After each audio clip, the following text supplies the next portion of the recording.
નમસ્કાર દર્શક મિત્રો, ફોકલ પોઈન્ટ બાય અજય ઉમટમાં આજે આપણે ચર્ચા કરીશું કે છેલ્લા 36 કલાકમાં એવા ઘટનાક્રમોએ આકાર લીધો છે કે જેને કારણે એવું હવે લાગી રહ્યું છે કે કદાચ મામલો ત્રીજા વિશ્વયુદ્ધ તરફ જાય તો નવાઈ પામવા જેવું નથી. એટલા માટે કે ગઈકાલે એક તરફ અમેરિકાના વ્હાઇટ હાઉસમાં ઇઝરાયેલી વડાપ્રધાન બેન્જામિન નેતન્યાહુ અમેરિકી રાષ્ટ્રપ્રમુખ ડોનાલ્ડ ટ્રમ્પ સાથે મુલાકાત કરીને બહાર નીકળ્યા. 1 કલાક ને 23 મિનિટની એમની મિટિંગ હતી. એ મિટિંગ કર્યા પછી એ બહાર નીકળ્યા અને ત્યારબાદ યુક્રેનના રાષ્ટ્રપતિ ઝેલેન્સ્કી એમને મળવા માટે આવ્યા અને આ બંને મહાનુભાવો જે છે એ ફરી પાછા ત્રીજી એક જગ્યાએ મળ્યા.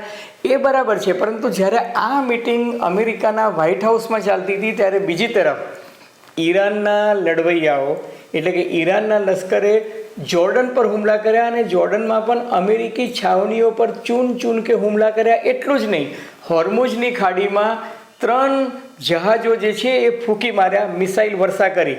અને બીજી તરફ ઝેલેન્સ્કી જ્યારે ટ્રમ્પ સાથે મંત્રણા કરી રહ્યા હતા ત્યારે બીજી બાજુ ઝેલેન્સ્કીની સૂચનાથી યુક્રેને રશિયા પર ભયંકર હુમલો કર્યો હતો.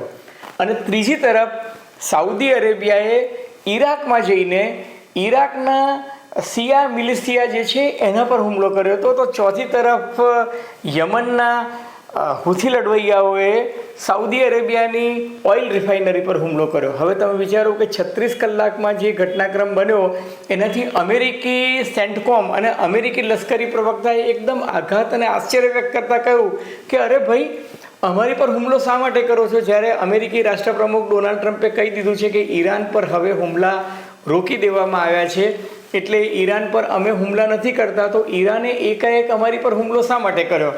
ઈરાનના લશ્કરી પ્રવક્તા કહે છે કે ડોનાલ્ડ ટ્રમ્પ એટલે કે અમેરિકા પાસે શસ્ત્રો ખૂટી જાય એટલે યુદ્ધ વિરામની જાહેરાત કરી નાખે, એક તરફે કરી નાખે. એનો અર્થ એ નથી કે ઈરાન અમેરિકી રાષ્ટ્રપ્રમુખની સૂચના કે આદેશ કે એમના એક પક્ષીય યુદ્ધ વિરામને માનવા માટે બંધાયેલું છે. ઈરાન પોતાની શાંતિ, પોતાનું યુદ્ધ, પોતાની ડિપ્લોમસી અને પોતાની વ્યૂહરચના જાતે નક્કી કરે છે. એમાં અમેરિકા સાથે કોઈ સ્નાન સૂતકનો સંબંધ નથી. ટૂંકમાં ઈરાનનું એવું કહેવું હતું કે જ્યારે અમેરિકાએ સતત 14 રાત સુધી ઈરાન પર હુમલા કર્યા તો અમે ટ્રમ્પની વાત સી રીતે માનીએ? કારણ કે ઈરાનના પ્રવક્તા એવું કહે છે કે ડોનાલ્ડ ટ્રમ્પે જે કંઈ વાતો કરી, જે કંઈ જાહેરાતો કરી એના પર અમે ભરોસો કરવા તૈયાર નથી. કારણ કે ડોનાલ્ડ ટ્રમ્પે તો ઈરાન સાથે મેમોરન્ડમ ઓફ અન્ડરસ્ટેન્ડિંગ સાઇન કર્યું હતું અને એ મેમોરન્ડમ ઓફ અન્ડરસ્ટેન્ડિંગ પર ખુદ ડોનાલ્ડ ટ્રમ્પે સમય મર્યાદાથી 1 દિવસ વહેલી જાહેરાત કરી દીધી હતી. સહી કરીને G20ના દેશોમાંથી હસ્તાક્ષરવાળો કાગળ મોકલ્યો અને પછી એકાએક ડોનાલ્ડ ટ્રમ્પ ફરી ગયા અને ડોનાલ્ડ ટ્રમ્પે યુદ્ધ જાહેર કરી દીધું અને અમેરિકી વાયુસેનાએ ઈરાન પર એક સાથે 20 જગ્યાએ હુમલા કર્યા. ટૂંકમાં ઈરાનનું એવું કહેવું છે કે અમે અમેરિકાની વાતો પર ભરોસો કરતા નથી, કારણ કે જ્યારે અમેરિકાએ ઈરાન પર સતત 14 રાત સુધી હુમલા કર્યા હતા ત્યારે ઈરાને જે વળતો હુમલો કર્યો હતો એમાં અમેરિકાની નૌસેનાનું સૌથી મોટું મથક જે ખાડીના 6 દેશોમાં છે એ બહેરીનમાં છે, જેને 5th ફ્લીટ કહે છે, એટલે 5મો બેડો. એ 5મા બેડા પર ઈરાને ભયંકર મિસાઇલ, ડ્રોનથી હુમલા કર્યા હતા અને એના કારણે ત્યાં જબરજસ્ત નુકસાન થયું હતું. એટલું જ નહીં, અમેરિકી સૈનિકો પણ મૃત્યુ પામ્યા હોવાનો અહેવાલ આવે છે. બીજી તરફ ખાડીના દેશોમાં અમેરિકાનો સૌથી મોટો એરબેઝ જે છે એ કુવૈતમાં હતો અને ત્યાં પણ ઈરાને ભયંકર ખાના ખરાબી કરી. એટલે અમેરિકાએ પોતાનો બેઝ જે છે એ કુવૈત અને બહેરીનથી શિફ્ટ કરી અને જોર્ડન તરફ લઈ ગયા. એટલે ઈરાને વ્યૂહાત્મક રીતે ત્યાં જઈને હુમલા કર્યા કે જેથી અમેરિકા પોતાનો નવો બેઝ જે છે એનું વિસ્તૃતીકરણ ન કરી શકે. અને બીજું કે ઈરાને સ્પષ્ટ કહ્યું કે અમને અમેરિકાની વાત પર ભરોસો નથી. અમેરિકા મંત્રણાના નામે સમય બરબાદ કરે અને દરમિયાનમાં પોતે લશ્કરી તાકાત જે છે એ પુનઃ હાંસલ કરી નાખે. લોજિસ્ટિકની મદદથી નવી મિસાઇલ, પેટ્રિયોટ મિસાઇલ, THAAD મિસાઇલનો જુગાડ કરી અને પછી ઈરાન પર હુમલા કરે તો ઈરાન જે છે એ સંપૂર્ણ જેને કહી શકાય ને કે જાગૃત છે અને આવી કોઈ પણ ઘટના બનતી હોય તો ઈરાન જે છે એને સાંખે નહીં લે. હવે અમેરિકાનું એવું કહેવું છે કે અમે ઈરાન સાથે ગંભીરતાપૂર્વક મંત્રણા કરવા માંગતા હતા, પરંતુ ઈરાનને અમેરિકાની વાત પર ભરોસો નથી. ઈરાન એવું કહે છે કે અમેરિકાની કથની અને કરની પર અમને ભરોસો નથી. અમેરિકા શું કહે છે અને શું કરે છે. હવે બીજી મહત્ત્વની વાત કે ઈરાને અમેરિકાને પદાર્થ પાઠ શીખવાડવા માટે હોર્મુઝની ખાડી બંધ કરી, હોર્મુઝની ખાડી પર પોતાનો કંટ્રોલ છે એ વાત પ્રસ્થાપિત કરી દીધો. અત્યારે હોર્મુઝની ખાડી પર ઈરાનનો જબરજસ્ત લશ્કરી અંકુશ કહો કે કબજો છે. તો બીજી બાજુ દુનિયાભરના દેશોને બાનમાં લેવા માટે ઈરાને હૂથી લડવૈયાઓને કહીને યમનની જે મુખ પર આવેલી બાબ અલ મંડેબની જે ખાડી છે એ ખાડી પર પણ કબજો જમાવી દીધો છે. એ જે ખાડીના કબજો જમાવ્યો છે એ અરબી સમુદ્ર અને હિન્દ મહાસાગરથી રાતા સમુદ્રમાં જતી આ ખાડી છે અને એની પર હૂથી લડવૈયાઓએ કબજો જમાવ્યો છે. એટલું જ નહીં, હૂથી લડવૈયાઓએ ત્યાંથી સાઉદી અરેબિયા પર મિસાઇલ હુમલો પણ કર્યો છે.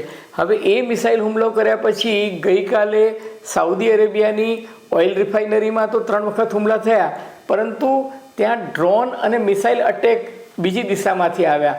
સાઉદી અરેબિયાને પ્રતીતિ થઈ કે આ હુમલા જે છે ઈરાકની ધરતી પરથી થાય છે. હવે ઈરાનના સમર્થનમાં ઈરાકની ધરતી પરથી જો હુમલા થતા હોય તો આ હુમલા કોણ કરે છે? તો ખબર પડી કે ઈરાકી શિયા મિલિશિયા જેમ હમાસ છે, હિજબુલ્લા છે, હૂથી લડવૈયાઓ છે, ઈરાન છે, લેબેનોનમાં એમના હેડક્વાર્ટર છે, એ જ રીતના ઈરાકની અંદર રહેલા જે જૂથો છે જેને શિયા મિલિશિયા કહે છે એ સંપૂર્ણ જે છે એક્સિસ ઓફ રેઝિસ્ટન્સ તરીકે ઓળખાય છે. અને આ એક્સિસ ઓફ રેઝિસ્ટન્સ જે છે એ અમેરિકા અને ઇઝરાયલ વિરુદ્ધની એક લોબી છે. હવે અમેરિકાએ સાઉદી અરેબિયાને ન્યુક્લિયર પ્રોજેક્ટ આપવાની વાત કરી, અલબત્ત શરતોને આધીન. એટલે સાઉદી અરેબિયા અને ઇઝરાયલ વચ્ચેના સંબંધો સુધરે એ દિશામાં અમેરિકા પ્રયાસ કરી રહ્યું છે અને ઈરાનની સામે સાઉદી અરેબિયાને મજબૂત બનાવવાની વાત કરી રહ્યું છે. એટલે ઈરાને હૂથી લડવૈયાઓને અને ઈરાકી બેસ્ડ જે શિયા મિલિશિયા છે એમને સાઉદી અરેબિયા પર હુમલો કરવાનું કહ્યું. અને હુમલાનું સીધું અટેક એ હતું કે સાઉદી અરેબિયાની જે સૌથી મોટી ઓઇલ રિફાઇનરી હતી એ ઓઇલ રિફાઇનરી પર અને અમેરિકી છાવણીઓ પર એમને હુમલો કરી નાખ્યો. હવે એના જવાબમાં અમેરિકન સેન્ટ્રલ કમાન્ડે સાઉદી અરેબિયાને મદદ કરીને સંયુક્ત રીતે જ્યાંથી હુમલો થયો હતો એ ઈરાકના બેઝ પર આવેલા શિયા મિલિશિયા પર હુમલો કર્યો અને એમાં શિયા મિલિશિયાના લગભગ 20 જેટલા લડવૈયાઓ જે છે એ મૃત્યુ પામ્યા. હવે આ મૃત્યુનો બદલો લેવા માટે હૂથી લડવૈયાઓ, હિજબુલ્લા અને હમાસ સક્રિય થયા. એટલે ઇઝરાયેલે હમાસ પર હુમલો કરી નાખ્યો. એટલે તમે સમજી શકો છો કે એક તરફ ઇઝરાયેલે હમાસ પર હુમલો કરી નાખ્યો, સાઉદી અરેબિયાએ ઈરાકી લડવૈયાઓ પર હુમલો કર્યો. એટલે ઈરાકે સાઉદી અરેબિયાને ચેતવણી આપી કે તમે અમારી ધરતી પર હુમલો કર્યો છે, એટલે ઈરાક હવે સાઉદી અરેબિયાનો બદલો લેશે. ત્રીજી તરફ ઈરાને મોરચો ખોલીને કહ્યું કે યુક્રેને અમારું એક જહાજ તોડી પાડ્યું હતું, એટલે હવે અમે યુક્રેન સામે બદલો લઈશું. અલબત્ત યુક્રેને તાત્કાલિક માફી માંગી લીધી અને ઈરાનને કહ્યું કે અમારાથી ભૂલથી તમારા વહાણ પર હુમલો થઈ ગયો છે અને અમે નુકસાની ભરપાઈ કરવા તૈયાર છીએ. એટલે ઈરાન કદાચ આ વખતે પહેલી વખત ભૂલ માફ કરશે, પરંતુ એની સામે વળતર લેવાનું છે એ વાત નિશ્ચિત છે. હવે આ તમામ ઘટનાક્રમ વચ્ચે મુખ્ય વાત એ છે કે ઝેલેન્સ્કી અને નેતન્યાહુ એક સાથે અમેરિકામાં વોશિંગ્ટનમાં શું કરતા હતા. હવે મુખ્ય પ્રસંગ એ હતો કે તમને બધાને યાદ હશે કે ગ્રેહામ લિન્ડસે નામના અમેરિકાના એક સેનેટર કે જે ડોનાલ્ડ ટ્રમ્પના અત્યંત કટ્ટર સમર્થક હતા. ડોનાલ્ડ ટ્રમ્પના તો કટ્ટર સમર્થક હતા, ડોનાલ્ડ ટ્રમ્પની નીતિ રીતિને તમામ સંજોગોમાં સમર્થન આપે એવા અંધભક્ત તો હતા, પરંતુ એથી પણ આગળ એ યુક્રેનના પણ કટ્ટર સમર્થક હતા, રશિયાના ભયંકર વિરોધી હતા અને ઇઝરાયલ વતી ઈરાન સામે યુદ્ધ લડવા માટે એ ડોનાલ્ડ ટ્રમ્પને સતત પ્રેરણા આપતા હતા. એટલું જ નહીં, આજના ઘટનાક્રમમાં તમને આશ્ચર્ય થશે કે આ એક એવી વ્યક્તિ હતી કે જેને ડોનાલ્ડ ટ્રમ્પને કહ્યું હતું કે રશિયા પાસેથી જેટલા દેશો ક્રૂડ ઓઇલ ખરીદતા હોય એ બધા દેશો પર 500% ટેરિફ નાખી દેવો જોઈએ. હવે એ 500% ટેરિફની વાત તો ડોનાલ્ડ ટ્રમ્પે ના સ્વીકારી, પરંતુ આજે જ્યારે હું આ વિડીયો બનાવી રહ્યો છું ત્યારે અમેરિકાની સેનેટમાં ગ્રેહામ લિન્ડસેના માનમાં, બલકે ગ્રેહામ લિન્ડસે એક એવી વ્યક્તિ હતી કે જેને ડેમોક્રેટ્સ અને રિપબ્લિક બંને પાર્ટીઓને એક મંચ પર, એક મેજ પર લઈ આવીને એવું ઠરાવ્યું હતું કે આપણે એક એવું વિધેયક પસાર કરીએ કે જેમાં રશિયા પાસેથી ક્રૂડ ઓઇલ ખરીદતા દેશોની સામે 500% ટેરિફ નાખવી જોઈએ. અલબત્ત એ ઘટાડીને હવે 100% ટેરિફનું બિલ 86 વિરુદ્ધ 12 મતે પસાર થઈ ગયું છે. એનો અર્થ એ કે આવનારા દિવસોમાં ભારત સામે પણ કદાચ 100% ટેરિફ આવી શકશે. અને આ વિધેયક ત્યાંની સેનેટમાં પસાર થઈ ગયું છે. એનો અર્થ એ કે સુપ્રીમ કોર્ટ પણ કદાચ હવે આ મુદ્દા પર કોઈ દરમિયાનગીરી કરે એવી શક્યતાઓ લાગતી નથી. હવે દરમિયાનમાં અમેરિકાએ કતાર, પાકિસ્તાન, તુર્કીએ અને ઇજિપ્તના માધ્યમથી ઈરાન સાથે મંત્રણાના દ્વાર ચાલુ રાખ્યા છે. પરંતુ ઈરાન હવે પોતાની શરતોને આધીન જ મંત્રણા કરવા માંગે છે.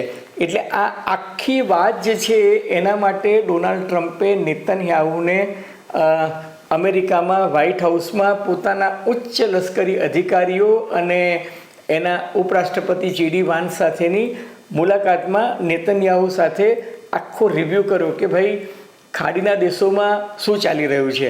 હવે ખાડીના દેશોમાં નેતન્યાહુ ચોક્કસ એવું માને છે કે ઈરાન પરના હુમલા ચાલુ રાખવા જોઈએ અને ઈરાનને ખતમ કરી નાખવું જોઈએ. ઈરાનની લશ્કરી તાકાત, ઈરાનની આર્થિક તાકાત જે છે એની કેડ ભાંગી નાખવી જોઈએ. હવે ગ્રેહામ લિન્ડસે જે છે એની અંતિમ વિધિમાં હાજરી આપવા માટે આ બધા મહાનુભાવો ભેગા થયા હતા. પરંતુ ડોનાલ્ડ ટ્રમ્પ યુક્રેન સાથે એમને અલગ મંત્રણા કરી, એટલે કે ઝેલેન્સ્કી સાથે, અને બેન્જામિન નેતન્યાહુ સાથે પણ અલગ મંત્રણા કરી. અને એમની અંતિમ વિધિની જે ફ્યુનરલ પ્રોસેસ હતો એમાં પાછી 3 જણાએ એક ખૂણામાં જઈને અલગ વાત કરી. મહત્ત્વની વાત એ છે કે સામાન્ય રીતે ડોનાલ્ડ ટ્રમ્પ વિદેશી મહાનુભાવો આવે ત્યારે એમની સાથેની ચર્ચા બાદ ઓપનમાં પ્રેસ કોન્ફરન્સ કરતા હોય છે.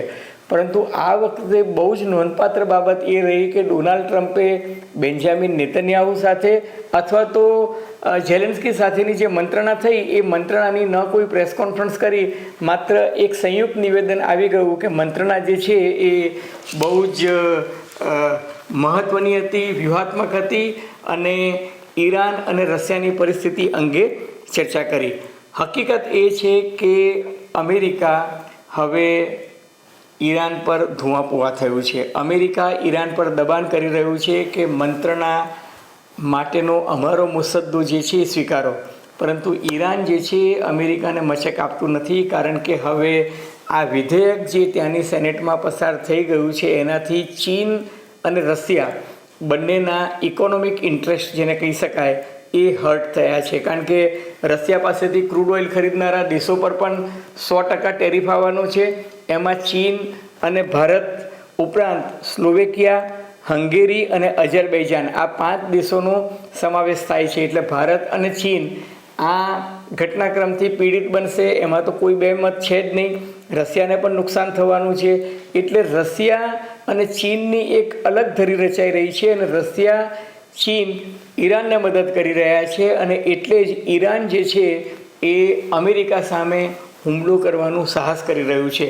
હવે જે રીતે યુદ્ધનો વ્યાપ વધી રહ્યો છે અને જે નવા સમીકરણો રચાઈ રહ્યા છે એ જોતાં અમેરિકા અને ઈરાન વચ્ચે જો તાત્કાલિક અસરથી સમાધાન નહીં થાય અને બેન્જામિન નેતન્યાહુ જો બળતામાં ઘી હોમવાનું કામ બંધ નહીં કરે તો પછી આ યુદ્ધનો વ્યાપ જે છે, જે રશિયા અને યુક્રેન વચ્ચે ચાલી રહ્યું છે, જે ઈરાન અને અમેરિકા વચ્ચે ચાલી રહ્યું છે, સાઉદી અરેબિયા અને હુથી અને સાઉદી અરેબિયા અને ઈરાકી મિલિશિયા વચ્ચે શરૂ થઈ ગયું છે, ઇઝરાયેલે લેબેનોન પર હુમલા ચાલુ રાખ્યા છે અને બીજી તરફ હમાસ સામે નવો મોરચો ખોલ્યો છે. તો તમે કલ્પના કરી શકો છો કે રશિયા અને ચીન હવે કદાચ ચૂપ નહીં બેસી રહે. અને રશિયા તો ઈરાન મુદ્દે અમેરિકા સાથે સમાધાન કરવા તૈયાર નથી જ, પરંતુ ચીન હવે પોતાની લશ્કરની જમાવટ જે રીતે કરી રહ્યું છે, જેની સેટેલાઇટ ઇમેજ આવી રહી છે, એ જોતાં એવું લાગે છે કે આવનારા દિવસો, ખાસ કરીને ઓગસ્ટ મહિનો જે છે એ લોહિયાળ સાબિત ન થાય એવી જ આપણે પ્રાર્થના કરીએ. એવું કહેવાય છે કે ઓગસ્ટ બહુ જ ખતરનાક મહિનો સાબિત થશે એવી આગાહીઓ થઈ રહી છે. અલબત્ત આપણે ઈચ્છીએ કે શાંતિ રહે, અમન જળવાય, કારણ કે છેલ્લા 36 કલાકમાં જે ઘટનાક્રમ બન્યો છે એને કારણે ક્રૂડ ઓઇલના ભાવમાં એકાએક વધારો થઈ ગયો છે. અગાઉ ક્રૂડ ઓઇલના ભાવ વધીને $102 ઉપર જતા રહ્યા હતા. ડોનાલ્ડ ટ્રમ્પે જ્યારે જાહેરાત કરી કે એ હવે યુદ્ધ એટલે કે આક્રમણ નહીં કરે એટલે ઘટીને $80થી નીચે આવી ગયા હતા. પરંતુ અત્યારે જ્યારે હું આ વિડીયો બનાવી રહ્યો છું ત્યારે ક્રૂડ ઓઇલના ભાવ $92ને સ્પર્શી ગયા છે. એનો અર્થ એ કે માર્કેટનું સેન્ટિમેન્ટ એવું કહે છે કે યુદ્ધ વધે એવી સંભાવના છે. અલબત્ત આગે દેખો હોતા હે ક્યાં. મિત્રો, તમને ફોકલ પોઈન્ટ બાય અજય ઉમટનો આ એપિસોડ નવ ગુજરાત સમય ને અમદાવાદ મિરરના સથવારે ગમ્યો હોય તો એને લાઇક કરજો, શેર કરજો, સબસ્ક્રાઈબ કરજો. આપ શું માનો છો?